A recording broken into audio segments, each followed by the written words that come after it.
اور جن لوگوں نے اپنے دین کو کھیل اور تماشا بنا رکھا ہے اور دنیا کی زندگی نے ان کو دھوکے میں ڈال رکھا ہے، ان سے کچھ کام نہ رکھو۔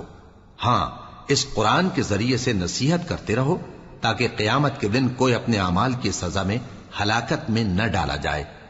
اس روز اللہ کے سوا نہ تو کوئی اس کا دوست ہوگا اور نہ سفارش کرنے والا، اور اگر وہ ہر چیز جو روئے زمین پر ہے بطور معاوضہ دینا چاہے تو وہ اس سے قبول نہ ہو۔ یہی لوگ ہیں کہ اپنے اعمال کے وبال میں ہلاکت میں ڈالے گئے، سو ان کے لیے پینے کو کھولتا ہوا پانی اور دکھ دینے والا عذاب ہے، اس لیے کہ کفر کرتے تھے۔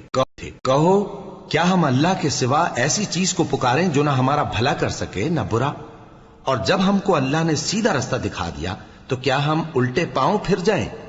پھر تو ہماری ایسی مثال ہو جیسے کسی کو جنات نے جنگل میں بھلا دیا ہو اور وہ حیران ہو رہا ہو، اور اس کے کچھ رفیق ہوں جو اس کو رستے کی طرف بلائیں کہ ہمارے پاس چلا۔